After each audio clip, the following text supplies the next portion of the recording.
You have dreamed of breathing fresh air, looking at the world from above. You have imagined the sea at your ankles. In your fantasies, you have discovered hidden treasures and walked in the greenery of timeless gardens.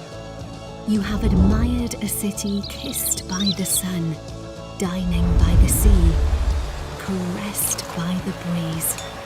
You have travelled the world in your dreams, but now is the time to really go. This summer, come to Genoa. Genoa.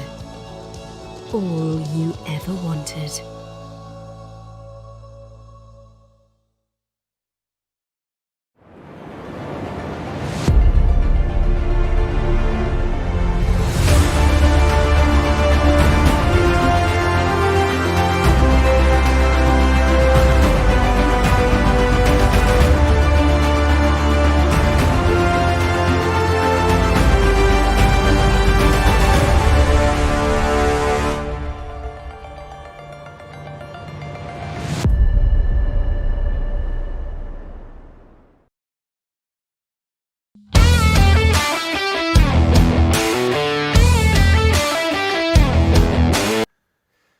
Hello, good morning, good afternoon, and I have to say to some of you, good night.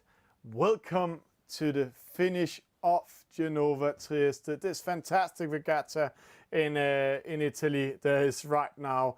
It's a beautiful race, a lot of things has happened. We are covering everything at the moment. And I have to say, I just called my very, very good friend, and he might be a little bit tired. I know he's an hour behind me in Great Britain. So please welcome Alec Wilkinson in studio.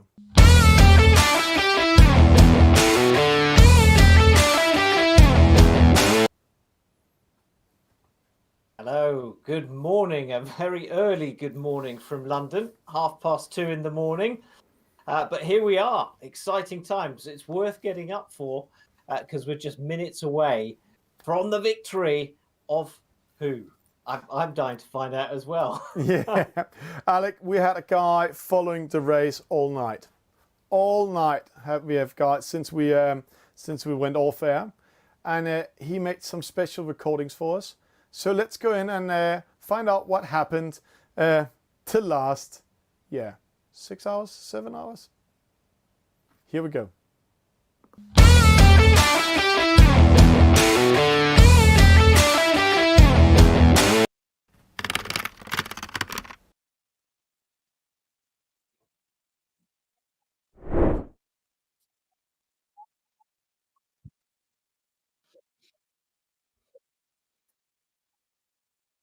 Wow, okay, so let's just remind ourselves at the end of the big update, which was what, 5, 6 hours ago, we kind of had this split with some of the leaders on the right-hand side near Croatia and some on the left-hand side near Italy.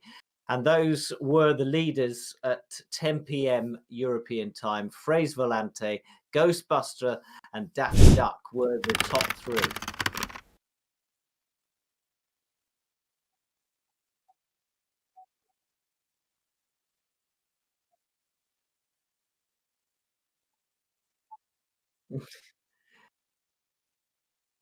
Yeah, so there they were, breaking away on the left-hand side, still Fraser Volante, Ghostbuster and Daffy Duck. And the big question was, were we going to see an Italian in that final bunch?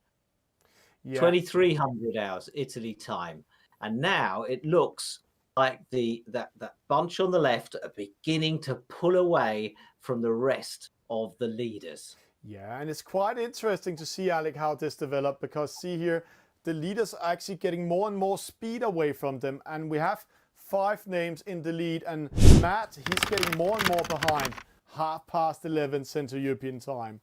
No change, but see the curve they're doing, Alec.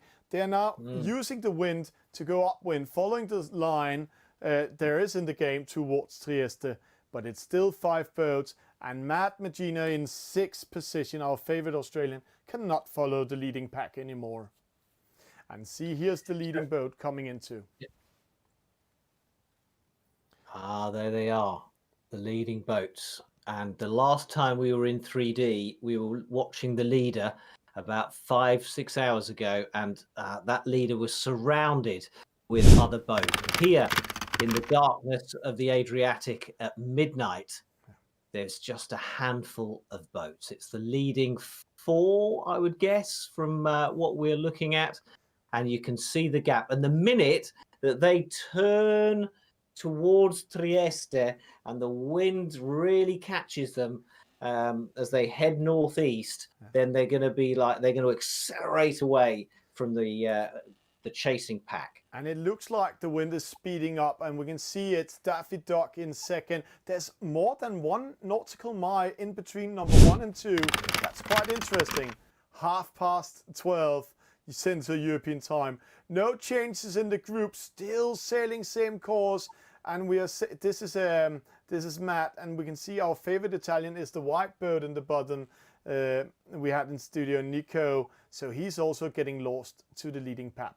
The wind is rising. See, 2 hours left. See, more wind coming, but it's changing a little bit, going more upwind against the coast of Italy.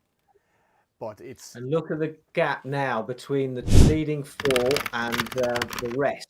Yeah. Mediterranean in 9th. Wow. The leading Italian. Now it starts happening. Maneuvering. First boat to maneuvering is Daffy Duck. See there, he's changing his course. The leader is not. And one of the other ones is following.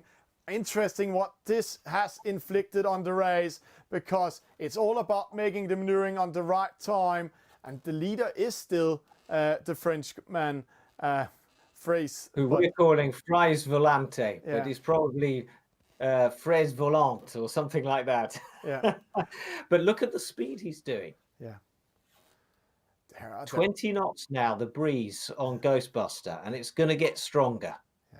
23.5 knot to Ghostbuster. 2nd place is sailing 23.3, so 0.2 in difference, and that really counts when the boats are so close to each other. 1:30, Alec. It's coming closer. 2 hours to our time now. Daffy Duck coming in. See, 0.14 nautical miles between top 2. Wow, Daffy Duck in the lead at the moment. So Fraise Volante decided to just delay that maneuver towards the northeast, and it didn't pay off because he lost ground, and Daffy Duck has gone into the lead. Luxair France now in 3rd, and then the Swiss boat back in 4th is slowly losing touch with the leading 3. There it is in the background as we look at Daffy Duck, the leader at around about, this was about 1 in the morning, I think. 2:30, 40 nautical miles into, so 2 hours behind our time now. That's 2 hours ago. That means they have been sailing very fast the last 2 hours. Average 10 nautical miles per hour. 2 in the morning, Alec. 5 boats sneaking away. 3 boats in the lead, but Daffy Duck losing momentum. Wow, what's happening? It looks like Fraise Volante is actually capturing the wind much better.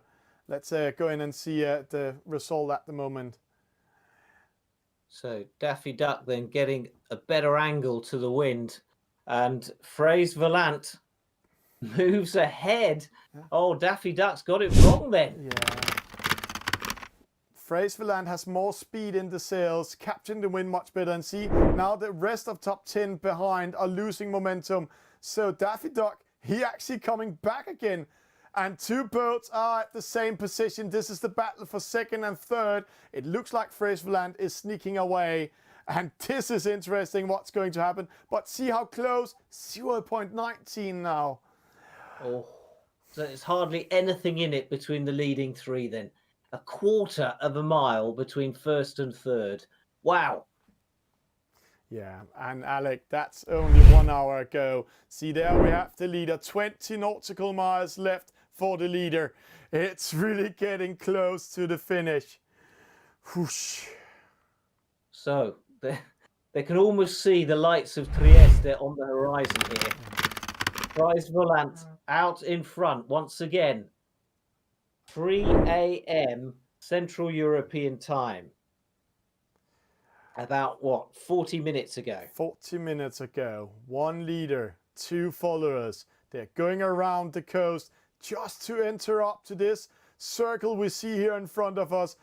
When they enter the circle, they are in the finish line. So the first boat to hit that circle will win. And let's see the score here. 0.25, a quarter nautical miles in between the leaders. All 3 boats can still win it, Alec. Absolutely, they can win it. That is no distance at all. But what's incredible is that 40 minutes from the end of the race, after having sailed all the way around Italy, there's hardly anything in it. And there's the leader, 11.7 nautical miles left. That's 40 minutes ago, Alec. So he's almost ready to cross the finish line if he's still in the lead.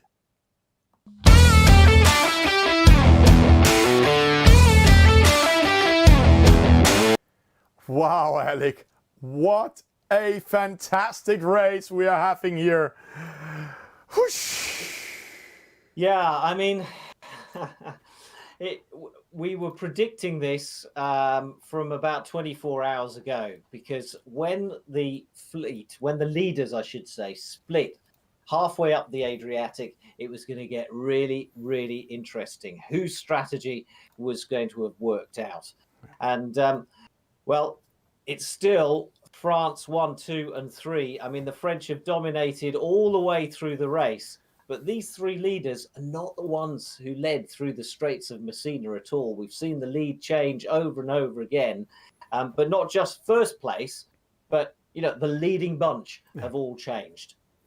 And it's all been the battle in the Adriatic Sea. That's where the battle was won and lost. And the leading pack here, when we go back in time, was the one not going close to the Croatian coast, but close to the Italian coast, or kept himself in the middle in the start when they entered the sea of the Adriatic Sea. So, Alec, yeah, I mean, we spoke live on the big update, didn't we, with Nicola, who he felt that going towards Italy, which is what he did, was going to pay off, and it certainly saw him jump up about 25 places just from that one manoeuvre. Yeah, and Alec, I think it's time to go in. The drums are still on. We'll not go in, but I can say to you right now, there are 0.3 nautical miles in between number 1 and 2. Number 3, 0.4 up to it. And they're coming with different speed in towards Trieste. So, boys and girls and skippers around the world, stay tuned. We will go in and see who is winning this race.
Alec, we started in Genova. We are arriving to Trieste. Let's go in and watch some action. Who is winning this fantastic regatta? And see there, the fleet coming in much faster than us through the streets of Messina, up through the Adriatic Sea. And now we are at the finish line. 2 boats, 3 boats. It is on the finish line. We're coming in, Alec. Let's Oh, go. let's see who this into the is. leader. Number He one. has won. This was just when he crosses the finish line. Oi, oi, oi, oi, oi. Let's see if we can go into second boat and see if there's special graphics here. Who will get second? Who will get third? Let's see if we can see the city of Trieste in front of us. No, we can only see the victor.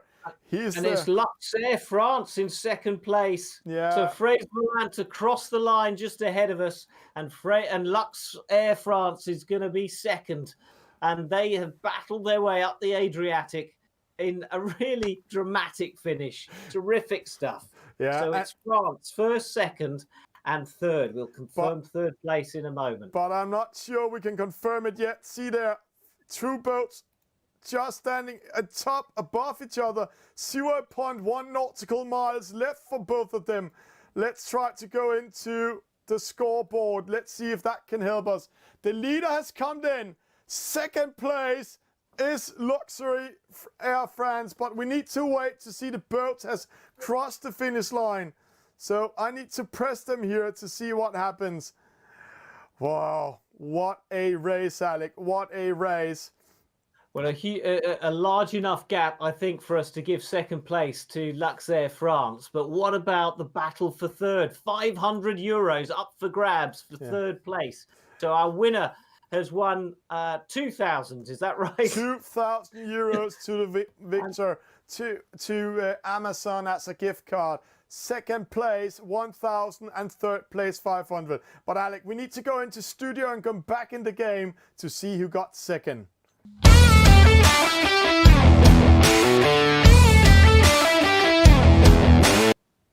That is what we call timing, Alec. Just on the finish line. Perfect timing for spotting that winner. And congratulations to Fraser Volant for grabbing that. And the quirks of the game mean that we have to go back into it now to be able to watch that second and third place finish. But yeah, £3,500 is the euros, I should say, is the prize fund. It is the biggest prize fund ever to date in offshore e-sailing, and it's gone to Fraser Volant of France. And second place is going to France. Who is going to take the third? Also one from France, but who will it be? But Alec, let's have the drums on, because top three has entered the finish line, has crossed it, and I can say to you, the victor sailed around Italy in a time I couldn't imagine. When we started this campaign, we were told if there's good wind, 5 to 6 days, and if it's low wind, up to 10 days. But see the timing when we're coming in here.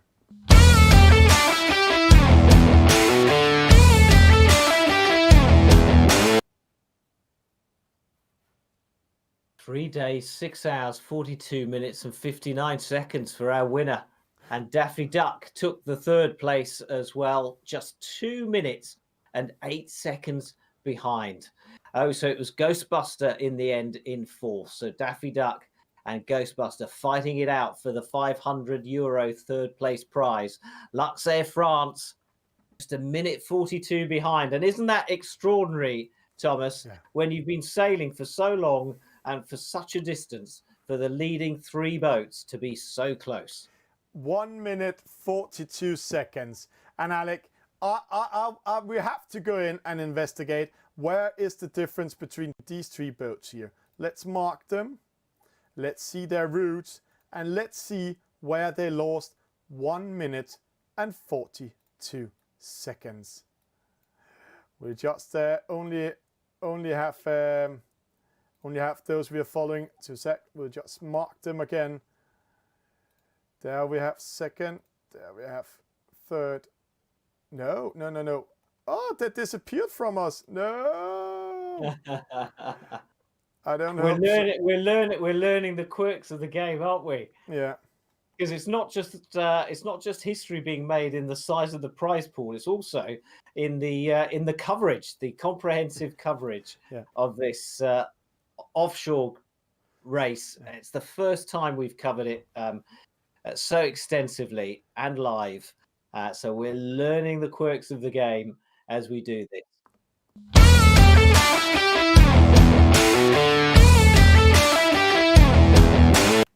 But don't worry, everybody out there, we will analyze on this. We have recordings of the whole race covered starting 3 days, 6 hours, 48 minutes ago. Yeah, on a very big server. Yeah. And we'll sit down and we'll analyze where the race was won and lost exactly. I mean, we kind of know where it was won by the leading pack. It was won halfway up the Adriatic Sea, and when the fleet split, and some decided to go towards Croatia, some decided to stick to the Italian coast, and it was the ones who went west who won. Yeah, but congratulations to the winners. Congratulations to Fraser Volante from TPN team. Congratulations to Lux Air France with the 2nd place, and congratulations to Daffy Duck with 3rd. This is Thomas Bjørn-Lüthi and Alec Wilkinson. A middle of the night, typical sailing adventure. Saying goodbye, and don't worry, within the next 2 days, an update will come in where it was won and lost. And our winners are here in Trieste, the beautiful city of Trieste, all lit up. What a fantastic sight it would be to sail into at 10 to 4 in the morning. Yeah. And Alec, when you're saying beautiful Trieste, let's end up with a commercial from Pacolana and Trieste. Congratulations. Cheers out.